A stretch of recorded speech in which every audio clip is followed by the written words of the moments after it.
Hola, ¿qué tal mis amigos y hermanos? Que el Señor Jesucristo les bendiga. En el día de hoy me gustaría invitarles a que juntos meditemos en la palabra de Dios. Así que comencemos.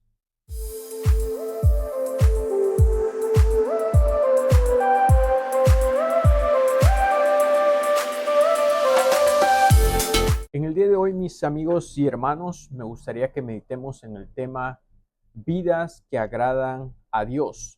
Vidas que agradan a Dios. Este tema lo vamos a encontrar en la primera carta de Tesalonicenses, capítulo 4, del versículo 1 en adelante.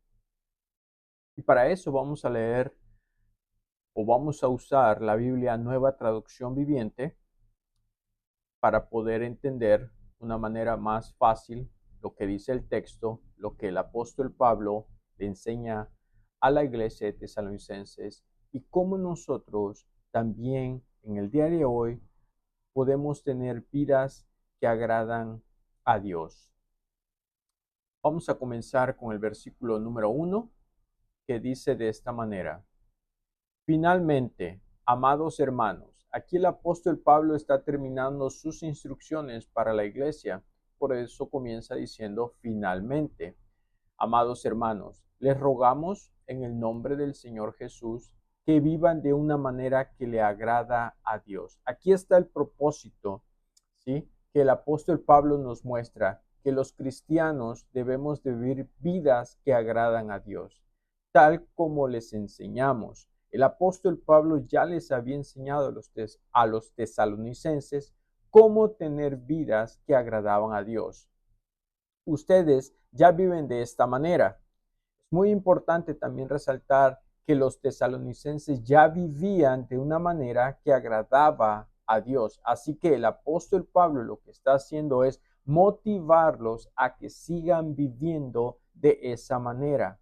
¿Por qué razón? Porque la santidad o la vida que agrada a Dios debe ser una vida continua, no solamente de un día, sino es todos los días debemos de tener vidas que agradan a Dios. Dice el apóstol Pablo, y los animamos a que lo sigan haciendo aún más. Versículo 2, pues recuerdan lo que les enseñamos por la autoridad del Señor Jesús. ¿Qué fue lo que les enseñó el apóstol Pablo? Aquí lo va a empezar a desglosar. Versículo 3. La voluntad de Dios es que sean santos. La voluntad de Dios es que los cristianos seamos santos. Eso significa que seamos apartados del pecado, que nos apartemos de todo tipo de pecado. Entonces, aléjense de todo pecado sexual. Entonces, la voluntad de Dios es que los cristianos seamos apartados de todo pecado. ¿Y cuál sería uno de ellos? El pecado sexual. En otras versiones de la Biblia dice inmoralidad sexual, ¿sí? La inmoralidad sexual es todas relaciones sexuales fuera del matrimonio. Bien, sigamos versículo 4. Como resultado, cada uno controlará su propio cuerpo. ¿El resultado de qué? De que te alejes de todo pecado sexual que está fuera del matrimonio. O en otras palabras, cada uno sabrá cómo tomar a su esposa para sí mismo. O cada uno aprenderá a vivir con su propia esposa. En el griego dice, cada uno sabrá cómo poseer su propia vasija. Sigamos, y vivirá en santidad y honor. Una persona que se aparta de los pecados sexuales, o sea, de toda inmoralidad, toda relación sexual que está fuera del matrimonio, va a vivir una vida agradable a Dios, una vida en santidad y honor. Versículo 5. No en pasiones sensuales como viven los paganos, que no conocen a Dios ni sus caminos. Los cristianos, dice el apóstol Pablo, no deberíamos de vivir como una persona que no es creyente, que no conoce a Jesucristo como su Dios y Salvador, que no profesa una fe en Jesucristo. ¿Por qué? Porque sus prácticas de ellos son contrarias a la voluntad de Dios. En este caso, ellos pueden practicar o practican, mejor dicho, o tienen como práctica la inmoralidad sexual, o sea, tienen relaciones sexuales fuera del matrimonio. Por, por consecuencia, el apóstol Pablo nos invita a que no vivamos de esa manera, como una persona que no conoce de Dios, que no es creyente. Versículo 6. Nunca hagan daño ni engañen a otro creyente en este asunto. Nosotros como cristianos podemos causar un daño a nuestros hermanos de la fe practicando la inmoralidad sexual. Ahora bien, ¿cómo se podría llevar a cabo ese daño? Teniendo relaciones sexuales con su esposa. Por eso me encanta la versión Nueva Traducción Viviente, porque aclara mejor la idea del apóstol Pablo. Así que nunca hagan daño ni engañen a otro creyente en este asunto, teniendo relaciones sexuales con su esposa. Nosotros los cristianos no deberíamos de practicar la inmoralidad sexual teniendo relaciones fuera del matrimonio, ni mucho menos engañando a uno de nuestros hermanos de la fe, teniendo así relaciones sexuales con su esposa. Eso se llama infidelidad, ¿ya? No deberíamos de hacer o tener este tipo de prácticas. Ahora quiero que busquemos Primera de Corintios, capítulo 5, versículo 1. Vamos a buscar Primera de Corintios, capítulo 5, versículo 1. Miremos aquí un ejemplo que el apóstol Pablo aborda a la iglesia de Corintios. Y seguimos leyendo la Biblia Nueva Traducción Viviente. Me cuesta creer lo que me informan acerca de la inmoralidad sexual que hay entre ustedes, algo que ni siquiera los paganos hacen, o sea, ninguna persona inconversa, ¿verdad? Me dicen que un hombre de su iglesia vive en pecado con su madrastra. Ustedes están muy orgullosos de sí mismos, en cambio deberían estar llorando de dolor y vergüenza y echar a ese hombre de la congregación. Aquí encontramos un caso de inmoralidad. Encontramos que un hombre tiene como mujer a su madrastra, está teniendo relaciones sexuales con su madrastra. Este pecado es lo que el apóstol Pablo nos está diciendo en Primera de Tesalonicenses, capítulo 4, que nosotros como creyentes no deberíamos de practicar. Ahora bien, te preguntarás, pero ¿por qué razón no deberíamos de practicar eso? Todo el mundo lo hace, es normal en la sociedad. Bueno, no es normal para un creyente, ya que nuestros principios y valores son diferentes o contrarios a lo que las personas que todavía no son creyentes, ya, ellos tienen como normal. Ahora bien, sigamos el versículo 6, leyendo de Primera de Tesalonicenses, capítulo 4, versículo 6, para encontrar el porqué, las razones. Ok. Nunca hagan daño ni engañen a otro creyente en este asunto, teniendo relaciones sexuales con su esposa, porque el Señor toma venganza de todos esos pecados, como ya les hemos advertido solamente. Dios nos ha llamado a vivir vidas santas, no impuras.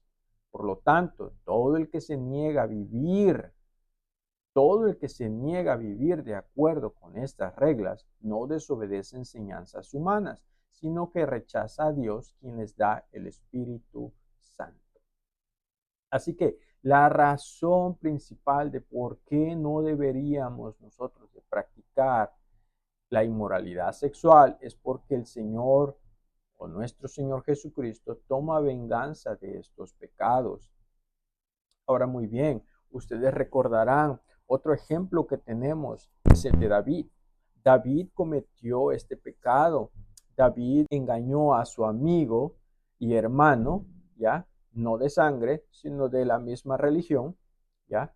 Y tomó a su esposa como mujer, ¿ya? Tuvo relaciones sexuales con ella, ¿ya? Entonces, ¿qué sucedió? Como resultado, la señora quedó embarazada, ¿sí? Pero Dios le dijo que el niño que iba a nacer no iba a vivir, le cortaría la vida. ahí están las consecuencias. Dios tomando venganza.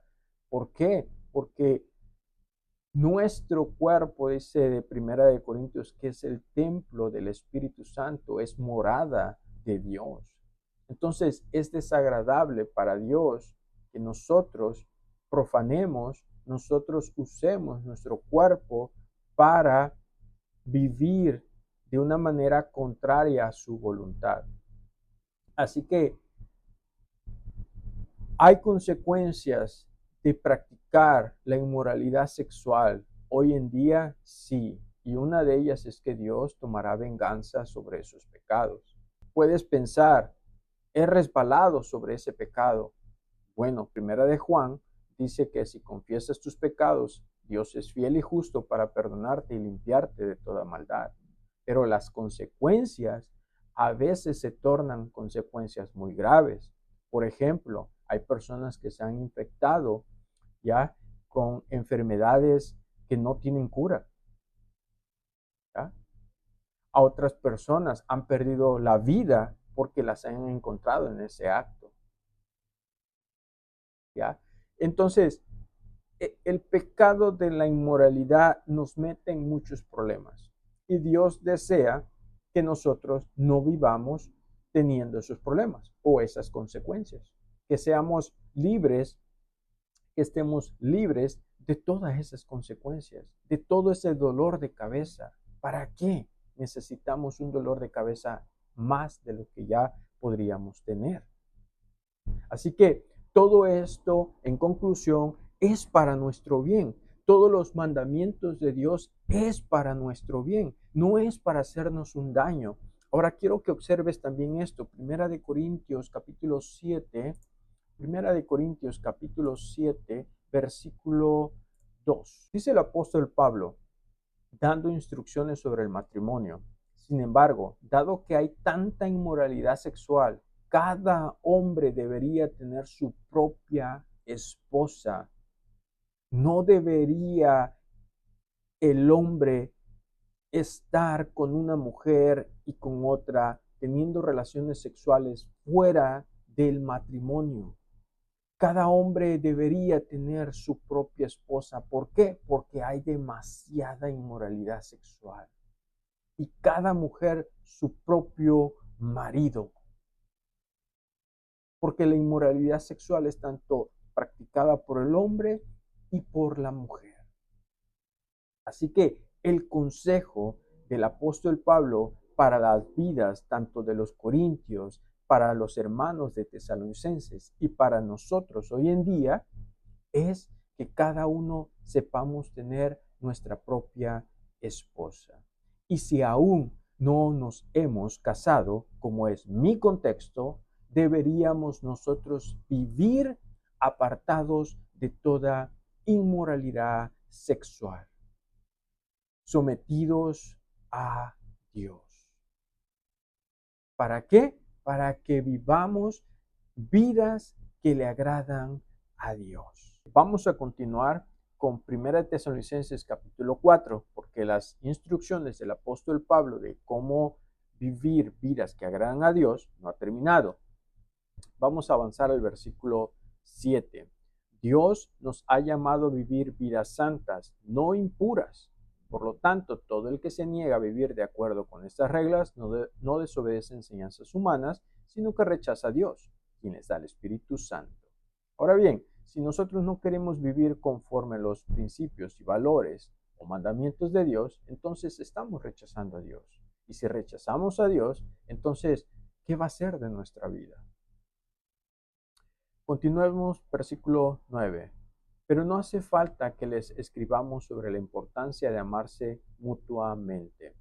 Muy bien, una vida que agrada a Dios es una vida que ama a su prójimo.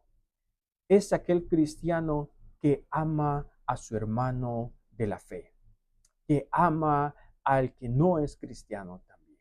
¿Ya? Ahora, una manera práctica de manifestar el amor simplemente o puede ser tan simple como un saludo. Buenos días, buenas tardes, buenas noches. ¿Cómo está?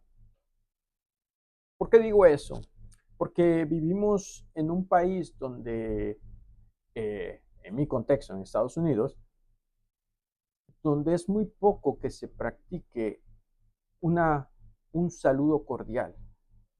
Es como que si estamos tan apresurados para hacer nuestros quehaceres que no tenemos el tiempo o no le dedicamos el tiempo, ¿ya?, para poder dar o compartir un saludo cordial. Un saludo cordial puede cambiar el rumbo del día de muchas personas. Si tú le sonríes a una persona, hay demasiadas personas que te van a sonreír de regreso, ¿ya? Y quizás tú no sabes si esa sonrisa que tú le diste alegró su día.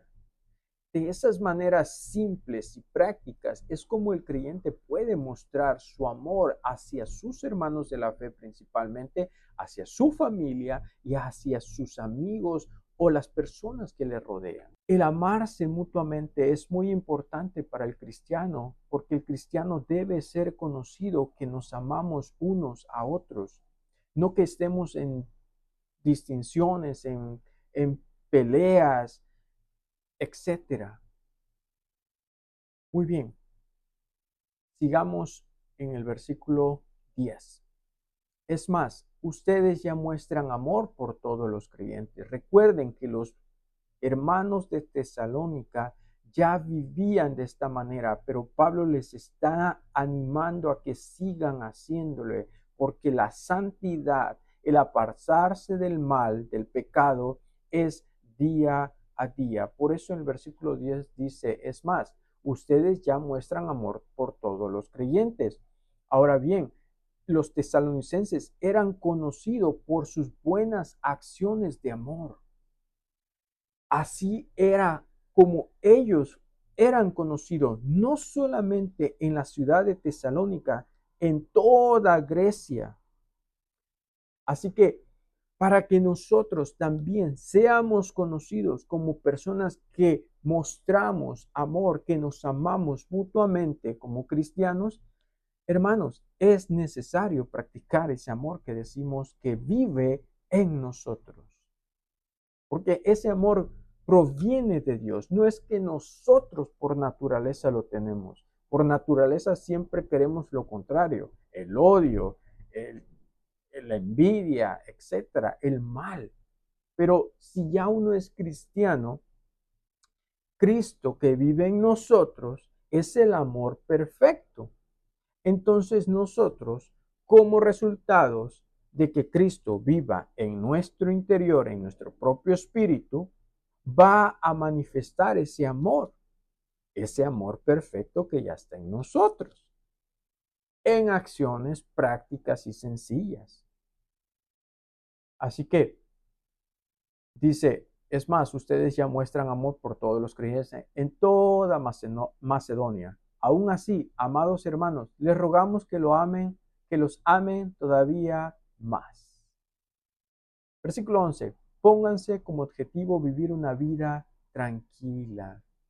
Aquí el apóstol Pablo ahora nos recomienda una vida que agrada a Dios es no practicar la inmoralidad sexual. 2, el amar a sus hermanos. 3, tener como objetivo vivir vidas tranquilas. Dice en Proverbios 17:1, mejor es un bocado seco y con él tranquilidad que una casa llena de banquetes con discordia. Lo vuelvo a leer. Mejor es un bocado seco y con él tranquilidad que una casa llena de banquetes con discordia. ¿Qué prefieres tú? ¿Tranquilidad o discordia? Tranquilidad, discusiones.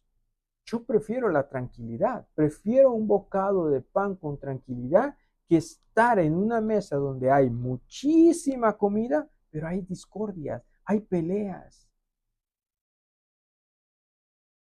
En lo personal, huyo de esos contornos. ¿Por qué? Porque el mismo Espíritu Santo nos empuja a vivir vidas tranquilas, ¿ya? El cristiano debe de ser conocido que vive vidas tranquilas, no en discordias, no en peleas, no estar con esas riñas continuamente. Sí, hay momentos que te pueden hacer enojar, pero no puedes vivir bajo ese enojo, ¿ya? Así que es mejor que el cristiano tenga como objetivo vivir vidas tranquilas para que cada uno de nosotros tengamos vidas que le agradan a Dios. Versículo 11. Ocúpense de sus propios asuntos y trabajen con sus manos. Ok, ¿cómo vivir vidas que agradan a Dios? Es ocuparnos de nuestros propios asuntos, hermanos. Es ocuparnos de nuestros propios asuntos y no meternos en asuntos ajenos que no nos corresponden. Debemos de ser personas que si no nos piden consejos, si no se acercan a nosotros, no aconsejemos a nadie que no nos los pida. No nos metamos en chismes, en hablar de nuestro prójimo, de su vida, ¿ya? ¿Por qué? Porque entonces nosotros no tendremos vidas que le agradan a Dios. El apóstol Pablo recomienda a los hermanos de Tesalonicenses que también ellos trabajen con sus propias manos. Él había dado testimonio de lo que les estaba enseñando. Y dicen que no hay mejor manera de enseñar algo que con tu propio testimonio, con tus propias acciones. Entonces, en el libro de Hechos, capítulo 20, versículo 35, dice de esta manera: en todo os mostré que así, trabajando, debéis ayudar a los débiles y recordar las palabras del Señor Jesús, que dijo: más bienaventurado es dar que recibir. Uno de los propósitos del creyente que trabaje con sus propias manos es para ayudar a los débiles, para ayudar a aquellos que lo necesitan. ¿Cómo nosotros podemos ayudar a nuestros propios hermanos de la fe o a nuestras familias si no trabajamos? Entonces, si nosotros trabajamos diligentemente, vamos a tener como resultado los recursos para ayudar a alguien más. Mire lo que dice Romanos 12:11. No seáis perezosos en lo que requiere diligencia, fervientes en espíritu, sirviendo al Señor. Todo lo que requiere diligencia hay que hacerlo, hermano. No hay que ser perezosos. Muchas veces dejamos cosas para mañana cuando las podemos hacer hoy. Muchas de las veces necesitamos ser más diligentes en nuestras tareas, en nuestros trabajos, que seamos cristianos reconocidos porque somos fervientes en lo que se requiere, que seamos cristianos reconocidos en nuestros trabajos por gente trabajadora, no perezosas, no haraganes. De esta manera, como resultado, dice Primera de Tesalonicenses, capítulo 4, versículo 12, entonces aquellos que no son creyentes respetarán la manera en que ustedes viven y ustedes no tendrán que depender de otros. Hermanos, si nosotros vivimos vidas agradables a Dios, la gente que no es creyente nos respetarán. Nos respetarán cómo vivimos. ¿Por qué? Porque no solamente decimos qué hacemos, sino lo mostramos con acciones. Esta enseñanza que el apóstol Pablo escribió, plasmó en tinta y en papel a los tesalonicenses, fue acompañada con su propio testimonio. No fueron palabras vacías, sino fueron acompañadas con su propio testimonio, porque así el apóstol Pablo se conducía. Él no tenía esposa, se guardaba para el Señor. Él mostró amor por sus hermanos en diferentes maneras, y una de ellas fue que a pesar de que fue golpeado o azotado en la ciudad de Filipos antes de predicarles el evangelio en Tesalónica, él dice que Dios le dio las fuerzas para poder llevarles el evangelio a los tesalonicenses. A pesar de sus circunstancias difíciles, mostró amor por la gente que no conocía de Cristo, y él sufrió, pero aún así no lo detuvo el sufrimiento para predicar el evangelio. También nos mostró que él trabajaba con sus propias manos, que vivía vida tranquila. Él no se metía en peleas vanas, en discusiones vanas. Así que todo esto va reforzado con un testimonio.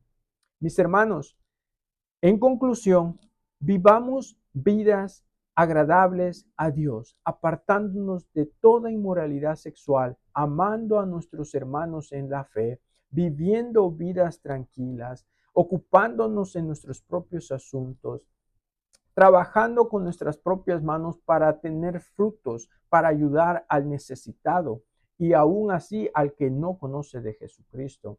Entonces la gente nos respetará por nuestra forma de vivir. Que el Señor te bendiga, te mando un fuerte abrazo, nos vemos en nuestra próxima transmisión. Bye bye.